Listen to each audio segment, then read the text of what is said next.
Today is January 26th, 2013. We're at the Wayne Masonic Temple, and I'm Shelby Lawson. Danny. Danniel. Danniel Vomis. Great. What branch you served, your rank, and where you served? Name's Anthony Castle. Birthday's 12/5/46. I served in the U.S. Army. What branch? What division? Yeah, what branch did you serve in? Army. Army is the branch, but division. They have different divisions. Oh, You got Army, Navy, Marines, Air Force. I served in Army. Alright. Were you drafted or did you enlist? I was drafted and turned down, and I went and joined. Why did you join? Why did I join? Yeah. Had a lot of problems at home. Okay. Why did you pick the Army? Well, the Air Force, Marines, and the Navy wouldn't take me because I was classified 1Y. 1Y classification is sole surviving son of the family. Okay. Where exactly did you go? Where exactly did you go? Where exactly did I go? I took basic in Fort Campbell, Kentucky. I took AIT in Fort Polk, Louisiana. From there, I took a 15-day leave, and then I went to Vietnam. Do you remember arriving? What was it like when you arrived?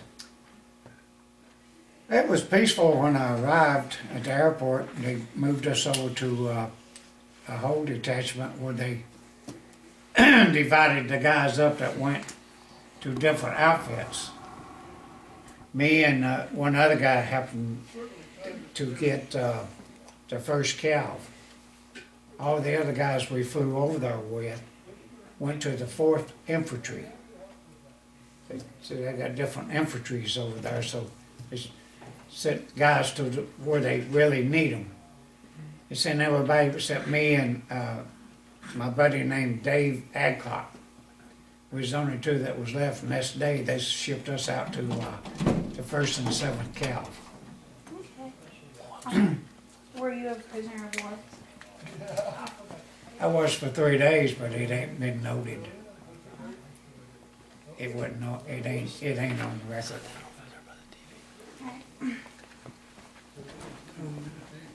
Were you awarded with any medals or citations? Was that what? Were you awarded with any medals or citations? I got 3 citations and I got 12 medals. How did you choose them? It was awarded to me. I don't know. Somebody put them in for me, and they was awarded to me. For what? For what These actions? is the 3 citations mainly. I got medals. I got these 3 medals, plus I got some more that I don't have a citation on. The Bronze Medal, Army Commendation Medal, and the Air Medal. Yep.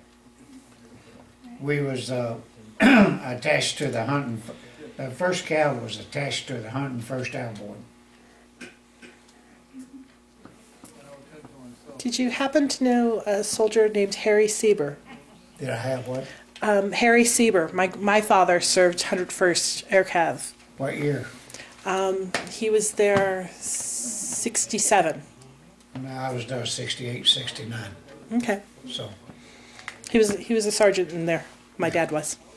he probably on his way home the time I got over there. Yep. How did you stay in touch with your family?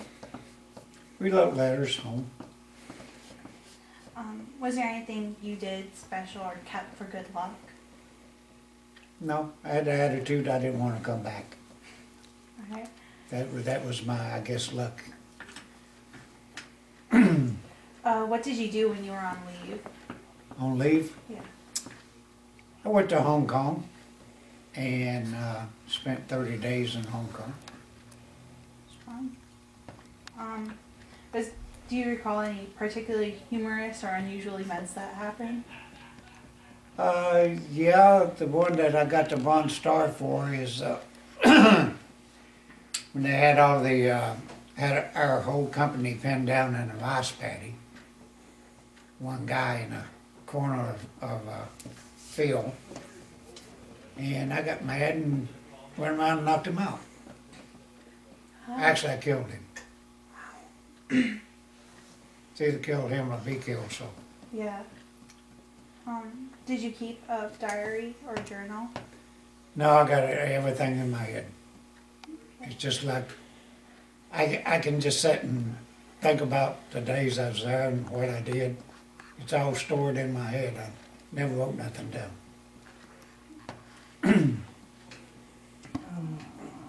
Do you recall the day your service ended? Yeah, what? Do you recall the day your service ended? It actually ended when I got back from Vietnam to me. Because when I got off the plane, some woman come up and spit in my face and called me a baby killer. That's when I decided to get out of the service. Let the people know we wasn't baby killers.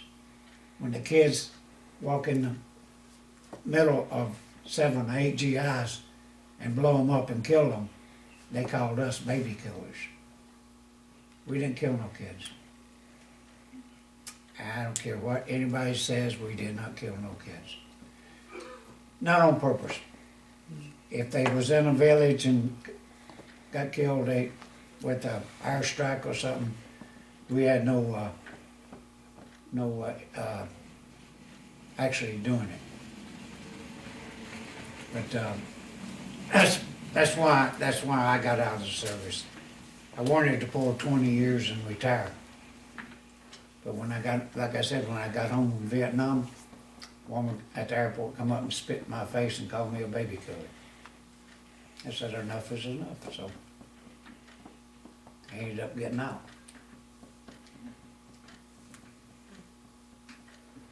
Did you work or go back to school? Did I what? Did you work or go back to school? Did I work to go back to school? No, did you work or did you go back to school? No. I went straight to work. Didn't go back to school, but I went to work. Did You have to kind of speak up, I'm hard of hearing. Yeah. She's quiet. She's quiet. Let her deaf from all the gunfire from over there. So act like you're in band. Did you make any close friendships while you were in the service? Oh yeah, I met quite a bit, quite a few. Most of the guys that I served with over there has already passed away. We had a guy in New York, used to keep us informed of everybody. Sent us their address, phone numbers and stuff, so he quit doing that. And I found my best buddy, which was Dave Adcock, the guy that went with the first scout with me. He had passed away with Agent Orange. And he was only 54 years old when he passed away. Alright. How did your service and experiences affect your life? It got me all messed up. I mean, I cope with it. I can sit and talk about it. A lot of guys can't. It helps me when I talk about it. It keeps me from going nuts. If I talk about it, you know, it's like I can't keep it inside of me. If I keep it inside of me, that's what happens with a lot of GIs. They keep all this stuff inside of them, it eats them up. Then they go berserk. I ain't planning on going berserk. I talk about it with different people. People ask me questions. I give them an answer. I mean, I don't hide nothing. I don't try to hold it in. Because if I hold it in, I'll end up like a lot of guys I know. One guy I know, I got to know right before he left from over there. When I got there, he had 10 days in country. He was a nervous wreck. Thought he was going to get killed before they got him shipped out. Well, he made it home. He got home, found out his fiance was married his best friend, so he blowed his brains out. You had a lot of GIs do stuff like that. Couldn't take the pressure. A lot of guys over there's got what they call Dear John letter from the girlfriend or from the wives telling they want a divorce. So it drives a guy crazy. I didn't have to worry about that. I didn't have no girlfriend, so I didn't worry about getting a Dear John letter. Alright, is there anything you want to add that we haven't already talked about? No, but I wished it took them a little bit sooner to recognize the guys from Vietnam instead of waiting almost 40 years. And the reason I found out when I got all these awards that I was put in for the Congressional Medal of Honor, but they couldn't give it to me because I wasn't in the service at the time, which I can't find out if they put me in for it or what, so I gave up. I quit trying. I done what I was supposed to do. I done what the United States Army told me to do. I come home alive, which I had an attitude I didn't want to come home, but I lucked out and I come home. I'm glad I did. So I got a daughter and 3 beautiful grandkids and a great-grandson. So. Did you serve in World War II, Korean, and Vietnam, or? No, just Vietnam. Alright. Yeah. That was enough. Yeah. Believe me, that was enough. It's, I would suggest, if anybody wants to know anything about Vietnam, rent the movie or borrow the movie from somebody that's called Platoon. Everything in that movie happened in Vietnam, except 2 things. There's 2 parts in that whole movie that I disagree with. Everything else I agree with 100%. You got one incident in there where a kid picks up an ammo box without checking for a booby trap. It blows up and kills him. The second incident is they take a guy, they put him down in a tunnel, what they call a tunnel rat. He's supposed to be a tunnel rat, and they just put him down in a tunnel. Well, they sticking him down in feet first. You don't go in them feet first, you go in head first. Because that's what I did. And you go in head first, and like I said, that's only 2 parts in the whole movie that I don't like, because it ain't true. Okay. I just want to thank you again for You're interviewing welcome. with us, Anytime. and thank you for serving in Vietnam and protecting our country. You're welcome for that.